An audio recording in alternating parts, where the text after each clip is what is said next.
Come on in, honey. The lantern's lit, the veil's a little thin, and the wind's been dying to carry a few secrets your way.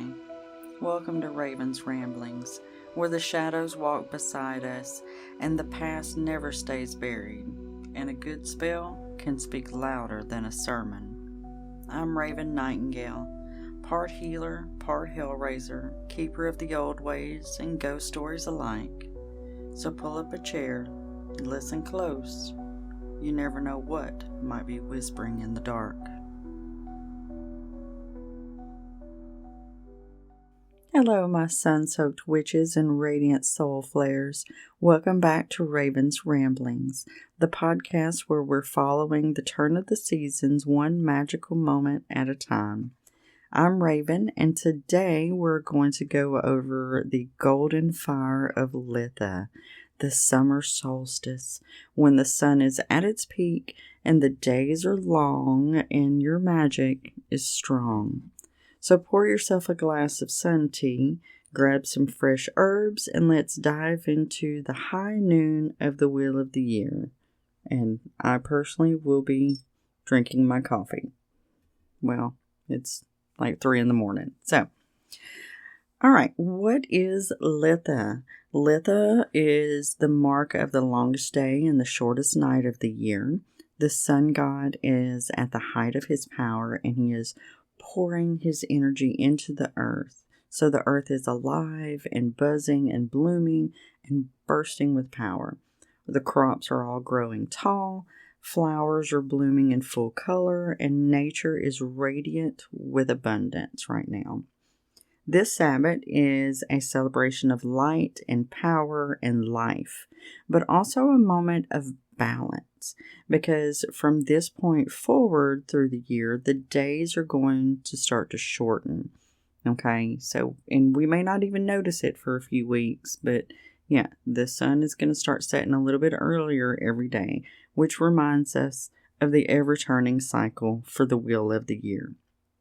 In old European traditions, Litha was celebrated with bonfires, like a lot of celebrations were. Wild dancing, herb gathering, and even some mischief, because, we're witches. We have to have a little bit of mischief, right? So the veil is thin again, just like at Samhain and at Beltane. So the Fae may be about, and we'll talk a little bit more about them in a few minutes, but be respectful. Maybe leave them out a treat or two, stay on the good side. Litha is a time to honor the sun, celebrate abundance, and soak in the energy of growth and joy and strength. And you can probably hear my dog chewing in the background. Sorry about that. So, some of the themes and symbolism for Litha. This is a turning point of light versus dark. This is the peak of the sun and the beginning of its decline, because the dark is slowly returning. So that's a good point of the balance. We are truly at the midway point here. Growth and fertility and abundance, of course, because everything is peaking. Earth is overflowing with fertility and birthing things, because especially us here in the South, a couple months ago, we were covered in pollen, honestly. Well, now we are seeing the effects of that, all that pollen that spread around, all that fertility that went around, and now everything is starting to be birthed. Okay. This is a time for celebration, or vitality and courage and confidence, power, passion, light.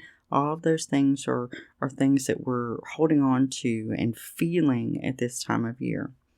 Some of the traditional rituals and activities that they did in the old tradition: bonfires, of course, fire festivals, get my words together, were held to honor the sun and encourage a good harvest, because the harvest is coming up in about a month and a half. We'll start talking about that one. Well, we'll talk about it on the next episode, but yeah, in August is when it actually is. Sunrise gatherings.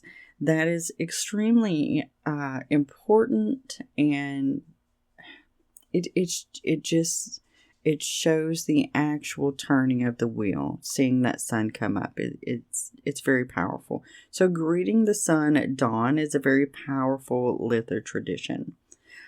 Some couples or individuals may leap over a fire for luck or to attract fertility or blessings.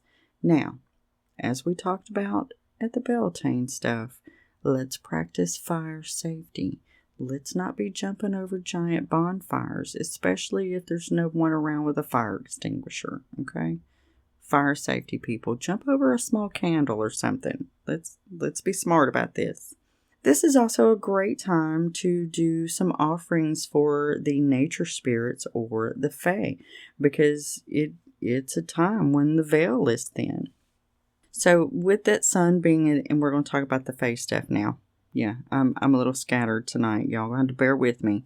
So this is a time when the sun is at its peak and the veil between the worlds is thin, but in a vibrant, life-filled way. So our nature spirits are especially active, and many of the beings of folklore and nature are drawn out by the sun's strength and the earth's full bloom. So here are a few of the nature spirits that are commonly associated with Litha. We're going to start with the Fae, or the fair folk, or I don't like to say fairies. It seems rude, but the Fae. So they are especially active during midsummer. Litha is one of the 2 times of the year, alongside Beltane, where the veil to the fairy realm is the most open. They are said to dance in circles and bless crops, or of course cause that mischief, because it's the Fae. That's what they enjoy that. Why would we take that away from them? I lost my place. There we are. Beings such as pixies and brownies, dryads, or sylphs might make themselves known through little shimmering lights or whispers in the wind or unexpected gifts or mishaps. Now, me personally, I have seen a lot of shimmery things lately, like just out of the corner of my eye. Especially when I'm outside and stuff. So I personally am trying to, be conscious of that and saying hello and trying to leave out little offerings here and there to kind of honor them. So with offerings, you can leave offerings of milk, honey, bread, or even flowers. Those are all things that the Fae folk enjoy, and they appreciate that. And once again, I can't say the collective we. I personally like to stay on the good side of the Fae, because, well, honestly, they could fuck your life up if they wanted to. So, stay on the good side of the Fae. Solar spirits is our next one. Litha is ruled by the sun at its zenith, so solar associated spirits are very powerful right now. So you're going to think of things like fire elements. Salamanders is what always comes to mind for me. Or any kind of radiant energy beings that embody warmth, creativity, light, that kind of stuff. They may bring in inspiration, purification, or courage, because it's fire. Everything's warm and fire is amazing for purification. Some of our floral and plant spirits. So we do have some magical herbs that are fabulous and at their height of magical potency this time of year. So lavender, rose, mugwort, St. John's wort, chamomile, sunflowers, all of those are especially potent right now. Okay, so this is a great time to go and harvest those. And they're even more potent if you harvest them on Litha, the day of Litha. But they are still more potent this time of year. So each plant holds its own consciousness or guardian. And this is just a great time to kind of pay homage to them. Spirits of blooming trees are especially revered right now. Trees like elder, hawthorn, and oak.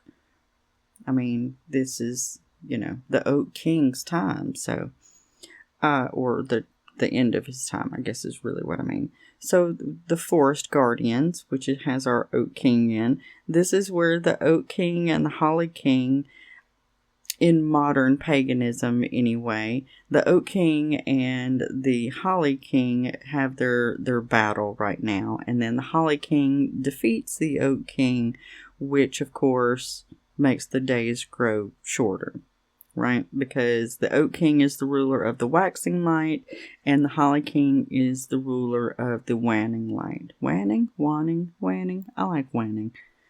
Yes, it depends on where you're from. The Green Man energy is also at its peak right now. This is a spirit of nature, renewal, masculinity, and wild abundance. All right? Elemental spirits. This is always a good one. I like these. I like elements. I don't know why. I've just always been drawn to the different elements. So each element is heightened at Litha, but in particular, the fire element. So we would look at salamanders for this. They have sparks of passion and transformation. Then our air element, which would be the sylphs. Whispering breezes can carry messages and energy, and that, for me, that's especially true here in the South, because you can tell when those breezes are a little bit different because, well, it's hot as Satan's balls down here, especially coming up. It hasn't been terrible, but it's coming. So when you feel that little extra cool breeze, maybe that's a sylph trying to bring you a message. You don't know. Just listen to it. Feel that energy. Feel that breeze. Take it in. Then we have our water element. So you would have the undines and the nymphs. These would be found in like flowing streams, sacred wells, that kind of stuff. And all of those things kind of wake up with life this time of year. So an undine is a little bit different than a nymph. A water nymph is just a water spirit, but the undines are considered to not have a soul, if you can hear my quotation marks, until they bear a child. Once they bear a child, then they get a soul, and then everything changes. But that's neither here nor there. You can always research that a little bit more if you'd like, or maybe we'll talk about that on an episode one day. We'll see. After the water, we have earth. So gnomes, I love gnomes. And I know that all my cutesy little gnomes are not what actual gnomes would be, but I just love them. They're just so damn adorable. So gnomes and dryads, beneath your feet, the guardians of the soil and stone, they bask in that sun's nourishment because, even though we don't really see the soil itself benefiting from things, but it does. I mean, it absorbs that light and that warmth and that abundance, and it changes it. I mean, geological, I don't know. It's not important, but you can see those changes in the earth itself. Some little extra ones would be like a sun spirit. We're moving on from the elementals, sorry. Sun spirits or solar divas. These are light beings who guide crops, health, and vitality. Spirits of the land. Now, and I 100% believe this and feel this in my every fiber of my being. Every place has a unique spirit, okay?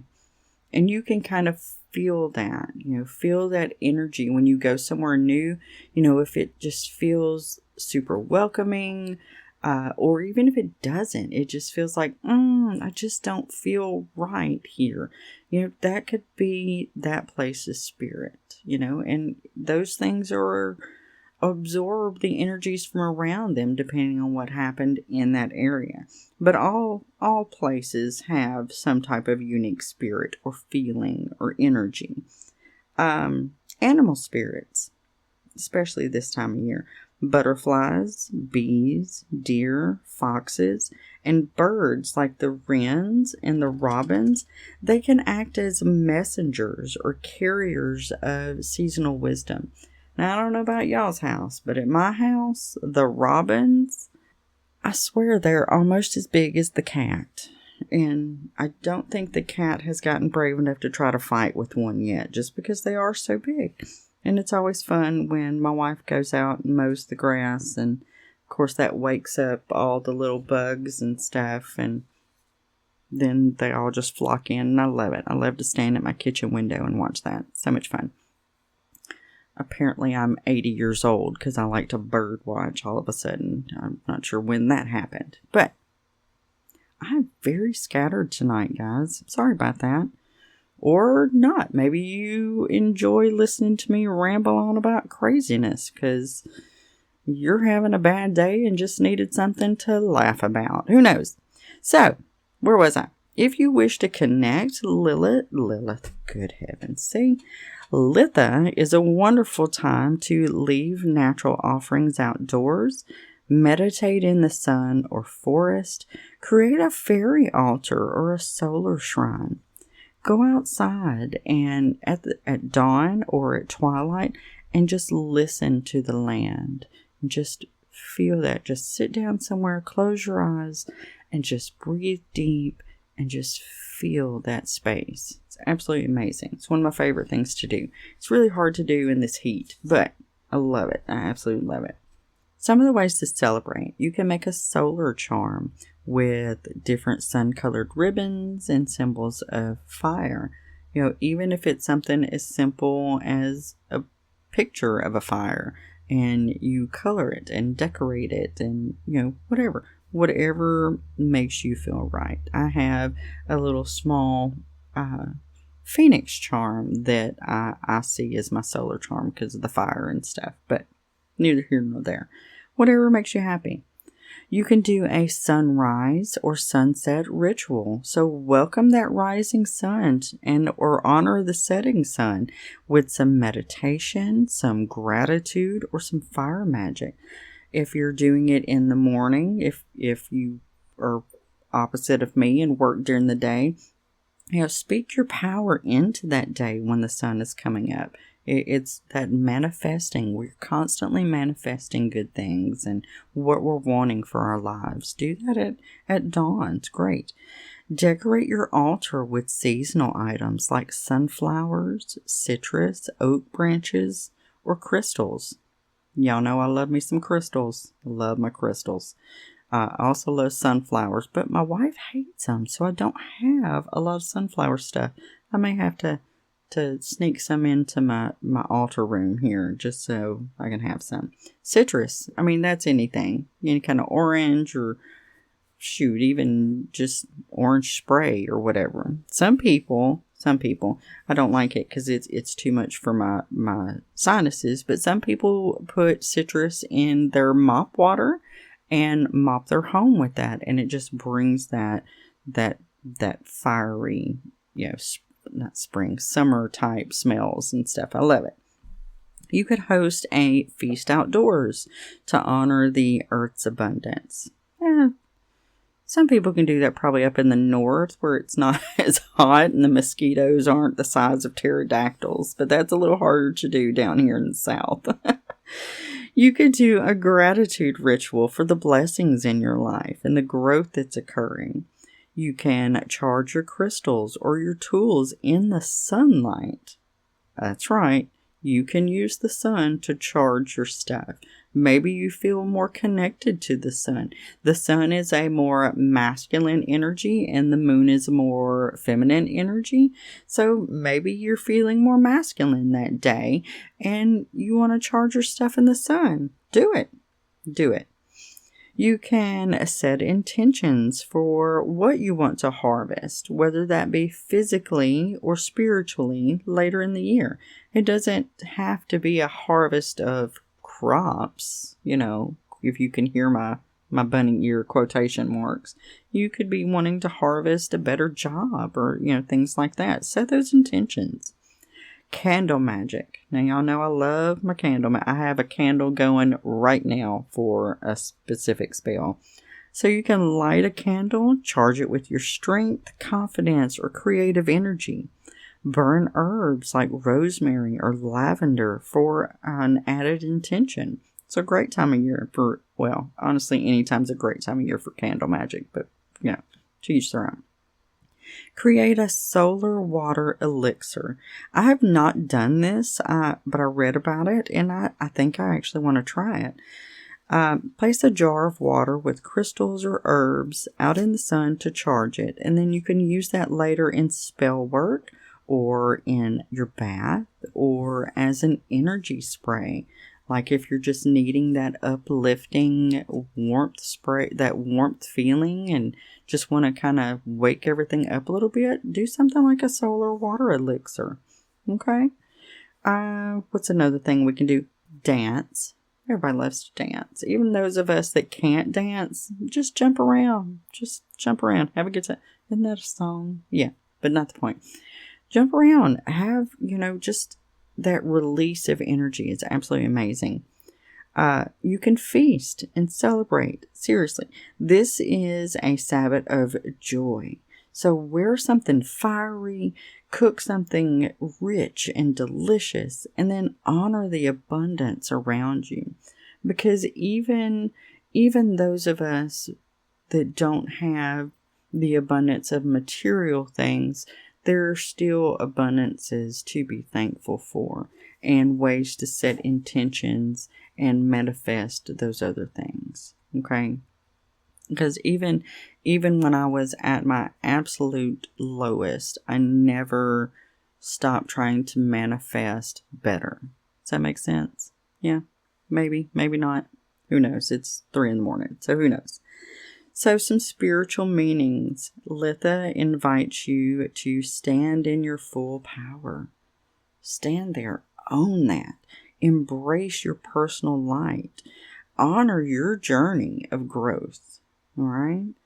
Honor that. We have all, especially in this day and age, especially with my generation. I'm Gen X, in case y'all were wondering, or in case you couldn't tell by my lack of shits to give. Honor that journey. Even all those hard times, all of that made you who you are. Honor that. You don't have to forgive or forget or move past, but just look back on it and know that, yes, that was really shitty. That was an awful, awful time in my life, but look where I am now.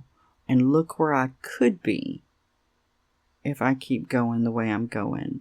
Whether that be good or bad. Let's look to that future. Let's manifest those good things. Manifest those intentions of being better just as people. We need more good in the world. Because I don't know if y'all have noticed, but the world's pretty shitty right now. So we need that good. And there I went, just rambling on. So, honor your growth, your journey growth. This is also a moment to prepare for the coming descent into shadow, which I love. I'm just saying, I love it. A reminder to appreciate your abundance while it lasts and to plant seeds of resilience for the second half of the year. Okay? So, me personally, I like the winter. A lot of people love the summer. They feel more alive, more awake, just happier as a general rule. I do not. I want to hibernate in the summer. I like to come out when it is cold and wet and dreary, and that's my happy place. The summer, hate it. I still celebrate the abundance and all that. I just do it from the comfort of my AC in my altar room because, God, it's hot. I don't like it. This is the time of year to celebrate how far you've come, what you've created, and who you've become. All right? So be bold, be bright, be unapologetically powerful. And this is June, okay? This is Pride Month, honey. Be bold, be bright, be brave. Let's all be proud. So, that's it for our sun-drenched journey through Litha. Next up on the wheel for next week is going to be Lunasa, which is our first harvest festival, which means we're getting closer to the fall. I love it. This is going to be where we begin to gather some of what we've sown and prepare for the turning inward, because that's when our seasons are going to start to change again. Now, if you love this episode, share it with a fellow light bringer. Help this podcast grow like a sunflower. Oh, that was super cheesy, wasn't it? I don't know how I write these things sometimes. I don't know what kind of craziness I'm on. So, as you know, I'm streaming here on Spotify. Follow me. Review it. Leave me a comment. Send me a message on Facebook or Instagram. Let me know what you think about all this. And please keep walking the wheel with me. Until next time, shine bright, burn bold, and stay magical. Blessed Litha. Bye.